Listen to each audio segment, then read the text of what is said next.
For this client today, we're going to be doing a comb over style haircut. When somebody hasn't had a haircut in a while or the hair is really heavy, it's usually a good idea to start with the top, get some of that bulk out of the way so that you can see what you're doing. It also could remove a step later when we're connecting the sides. This is just water.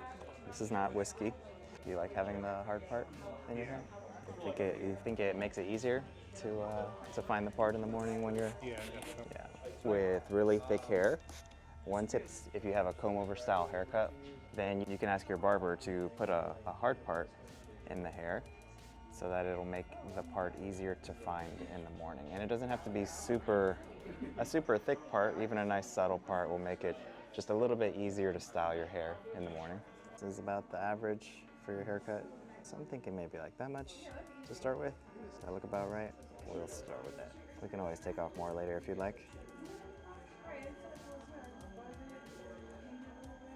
Whenever you're cutting the top, when you're starting to work your way back, I find that it's helpful to take smaller sections so that you can use your previous guide, which is this right here, the hair that we just cut, and then we can use that as a guide to know how much to cut off the next section.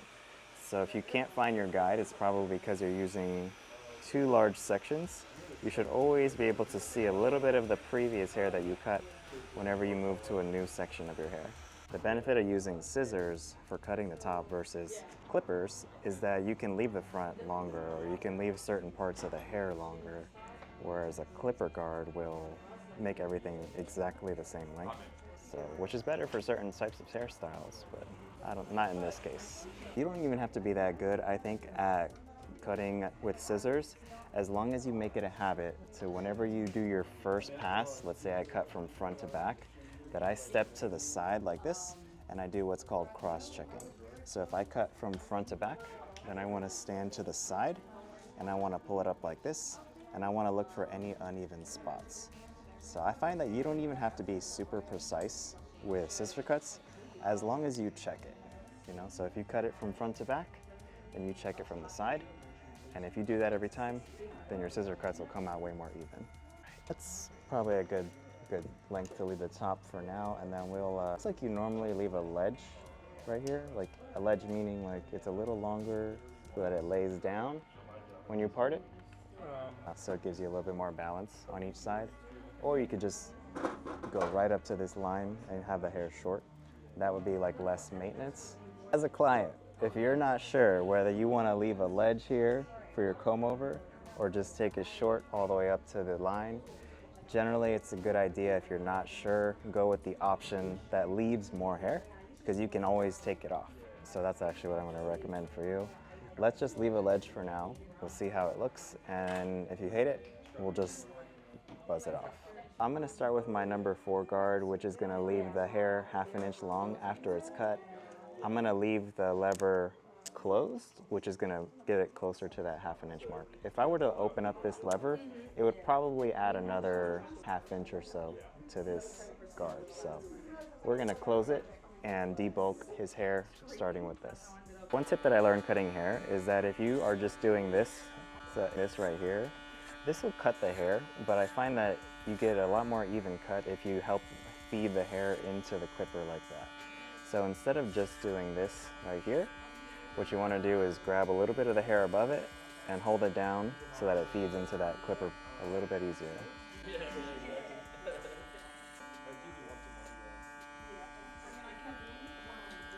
This is my favorite clipper comb right now. This is the Andes clipper comb. I like to use a white comb because pretty much everybody has dark enough hair to where it has a nice contrast so you can easily see.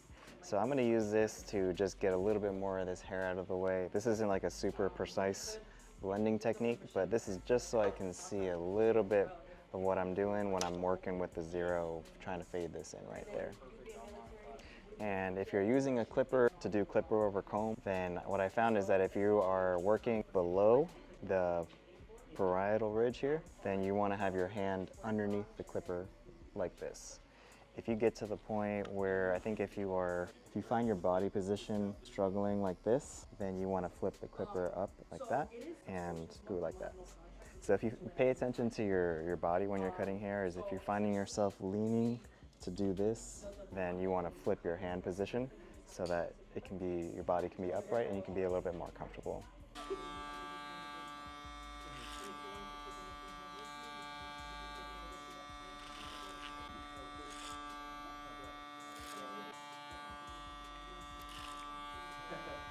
So that's kind of like my rough draft. We got a lot of work to do. Now I can at least see what I'm doing when I start the blending process. So I'm gonna take my clipper. This is the Stylecraft Instinct metal clipper. And I'm gonna start with my lever fully closed, which is gonna make this cut to almost to skin, what we call zero as a barber. Right? So it's not gonna be completely skin. There's still gonna be a little bit of stubble there. If I wanted to make it truly skin, then I would grab this shaver and that would make it bald. But this is gonna be one step above it. So we're gonna go with the clipper lever closed all the way and create our first line.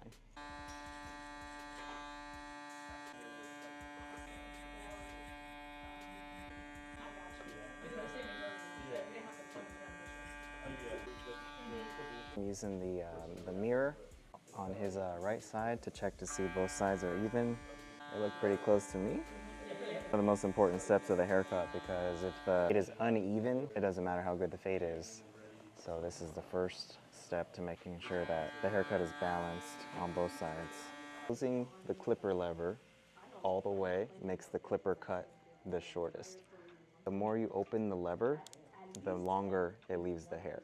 So if you want close to skin but not all the way, then you want to have the lever fully closed. If you want a little bit longer hair on the side, then ask your barber to open that lever all the way. This is called a half. So now I'm going to make my next guide, starting with my half, which is the clipper lever all the way open. Most of the time, if I'm having trouble getting a line out and fade, it's because of this step right here. You have to give yourself as a barber enough room to get from the zero to the next step, which in this case is a half. If you don't give yourself enough room to cut into your guide, which is going to keep stretching the fade higher and higher, and you're going to find that every time you go to a line, that you're going to create a new one. So just by giving yourself a little bit more room in this step, you can actually save yourself a lot of headache later. I have this brush in my hand. This is a soft bristle brush. This is not like a nail brush that you'd get a pedicure with.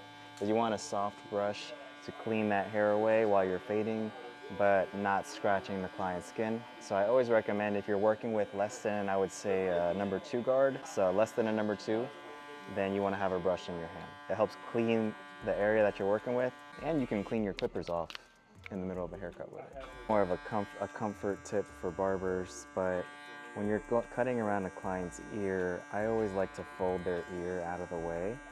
Some barbers like to bang their client's ear when they're doing a fade like this, and just a little bit more comfortable for them, I think, if you fold their ear out of the way and cut behind it, as opposed to doing that right there. So I'm going to start working on erasing this first line that I made with the zero, which was the clipper lever fully closed. So in order to start erasing this line, I'm actually going to start fading down. So I'm not going to try to go above this next line I created. What I'm going to do is I'm going to take this clipper lever and I'm going to go from fully closed to about halfway. And I'm going to use that to start to erase this line that we originally created. So this line is going to start getting lighter and lighter until it's gone. Questions that I get asked a lot is, what is the difference between a taper blade and a fade blade? So this clipper actually has a vapor blade, which is a blend of both. So it has the thin blade like you would see on a fade blade, but it has the angle that you would see on a taper blade, which helps with this rocking motion. Now how that compares to this one is this is just a pure fade blade. There's no ridges here, and the blade is very thin and flat compared to this one. So this one's gonna be better for skin fades. This one's gonna be better all around for most types of haircuts. It's my lever one notch. And now I'm just gonna keep working my way down. So you can use your corners too of the clipper if you're working in tight spaces to avoid making a new line. This is the number one. I'm gonna open the lever up all the way and I'm gonna create the next guide. So a number one guard is 1/8 of an inch or 3 millimeters. But this is with the lever open, so it's gonna be a little bit longer.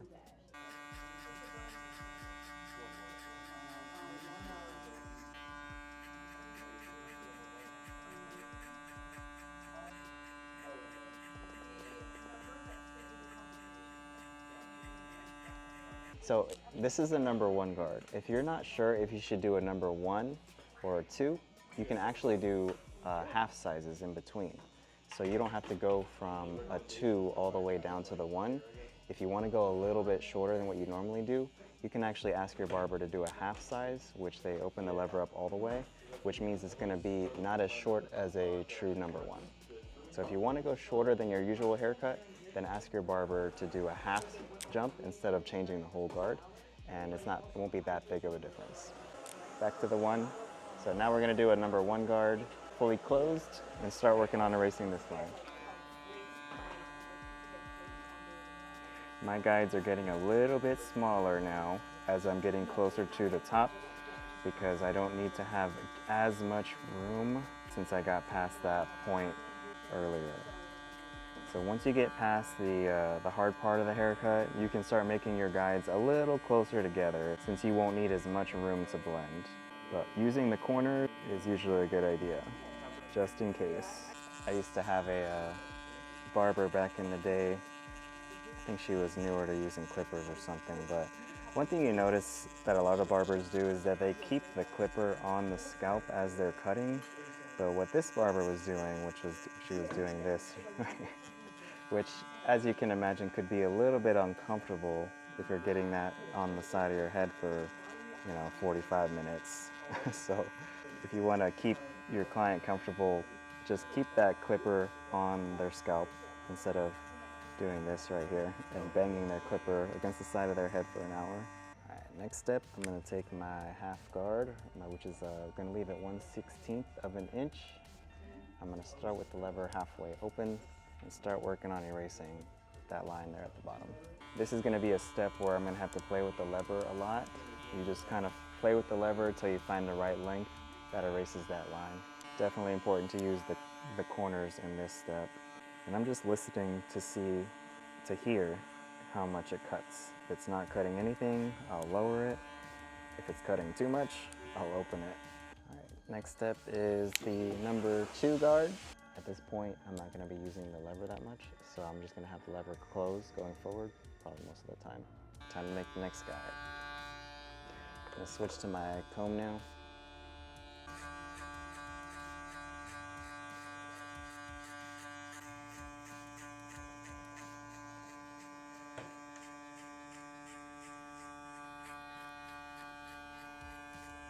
This is the 1.5 guard.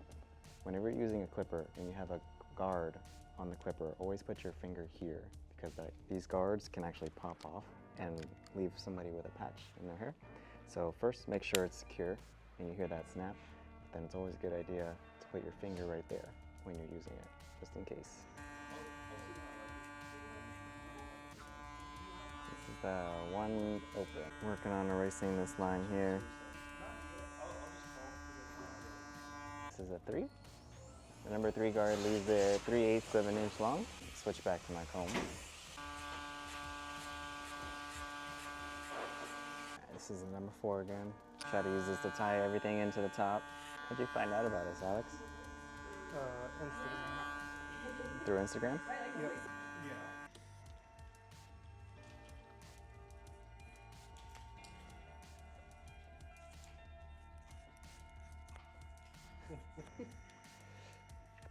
So one of the ways, if you're a client and you're not sure how short you want your beard to be trimmed, you can always ask your barber to take the guard without the clipper and just run it over your face, and whatever's coming up above this line right here is what's going to come off.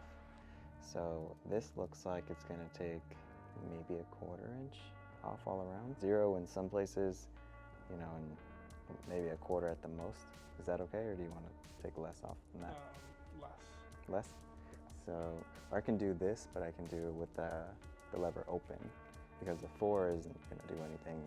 This is a little too much, so I can go in between. So do like a 3.5. Okay, so we'll start with that. And do you like it to be the same length all around, or do you like the middle to be longer? Same length is fine. So it's even length all over? Yeah. Okay.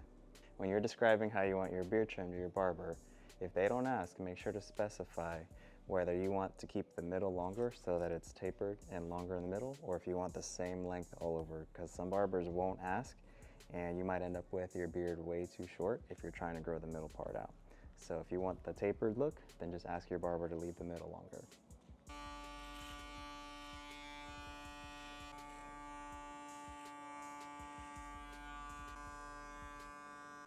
Do you want to go shorter on the mustache? Actually, yes, please. Okay, this is a tip for clients. So usually in the goatee area for a beard grows thicker than the rest. So even though we did a 3.5 all around his beard, we're actually probably gonna go a little bit shorter on just the mustache area, because when the hair is thicker, then you can afford to go a little bit shorter and it actually still looks the same length, if that makes sense.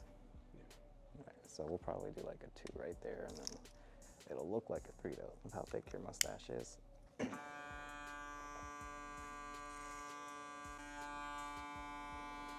This is also why like a 2 looks really short on some people's hair and not short at all on some other people's hair, because it really just matters how dense that person's hair is. If somebody has really kind of more thin hair, like not a lot of density in their scalp, then a 2 might look like a skin fade, where on somebody else, a 2 might look really long.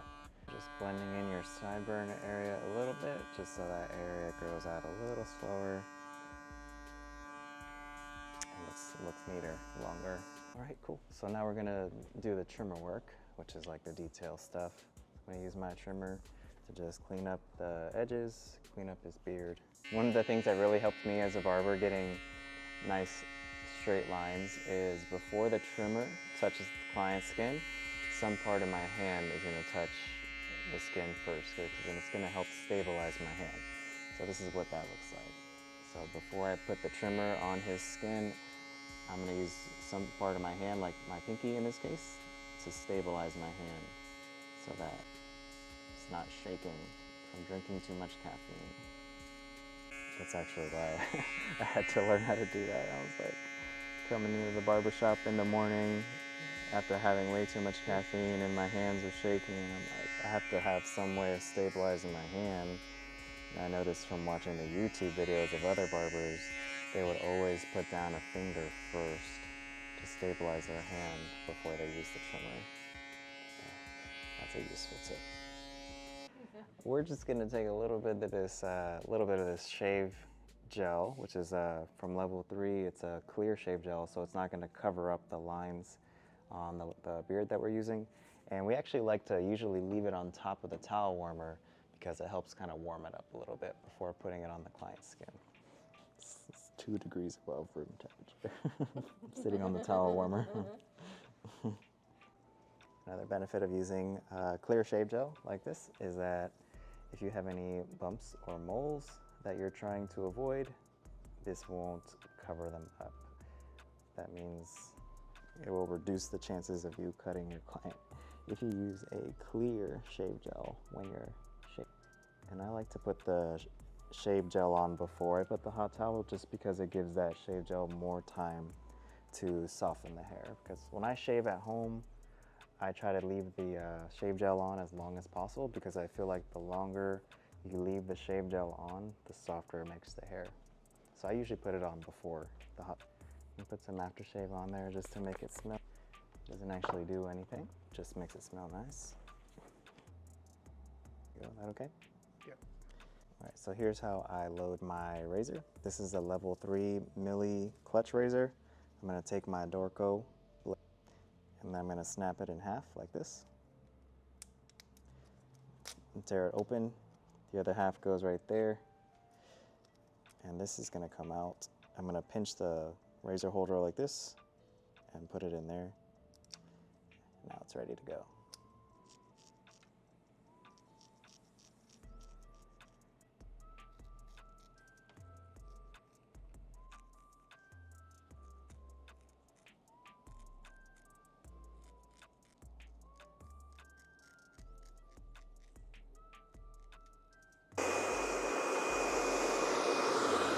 So to style his hair, we're going to be using the Gibbs Tea Tree Matte Cream. It has a medium hold with a matte finish, so it's going to have a dry look.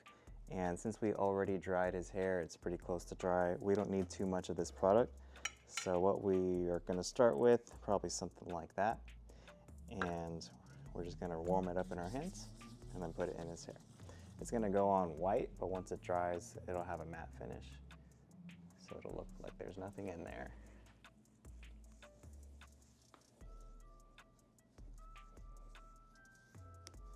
You don't want to just put it on the top. You want to try to work it on both sides of the hair and underneath, so that way it has the best hold. It's rare to find one product that has everything you need. Sometimes you can get lucky. Like, this is a pretty good product, and a lot of our clients are happy with just this.